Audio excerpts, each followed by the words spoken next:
Madame la présidente, chers collègues, nous avons aujourd'hui à examiner le rapport annuel du délégataire Keolis Bordeaux Métropole Mobilité pour l'exercice 2024.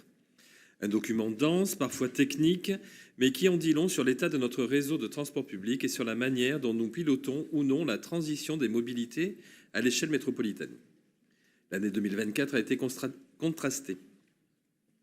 D'un côté, on observe une augmentation significative de l'offre, plus de 40 millions de kilomètres parcourus, soit une hausse de 6% par rapport à 2023. Le nouveau bus express, les navettes fluviales, les lignes scolaires montent en puissance. C'est un progrès.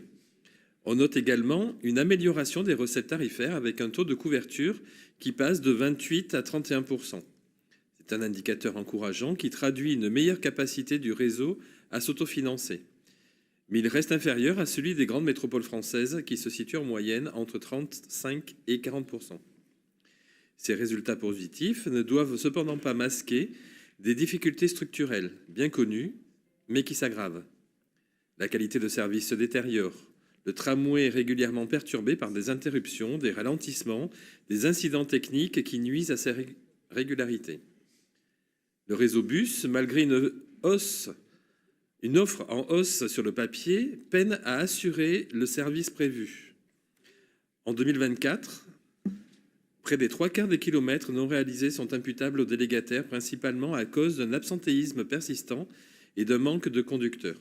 Ce problème n'est pas nouveau, mais il devient chronique et il pèse directement sur les usagers. Le service Mobibus, destiné aux personnes à mobilité réduite, continue de refuser trop de trajets, bien au-delà des objectifs fixés par le contrat. Quant au service vélo, les chiffres sont préoccupants. Disponibilité insuffisante, objectif d'emprunt non atteint, image détériorée.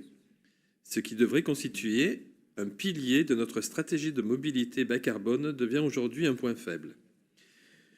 Nous attendons donc que l'année 2025 marque un tournant opérationnel avec des améliorations concrètes sur le service vélo, sur la régularité des bus et des trams, sur l'accessibilité pour les publics fragiles.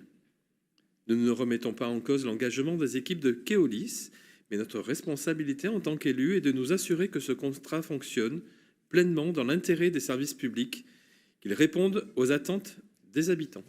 Je vous remercie.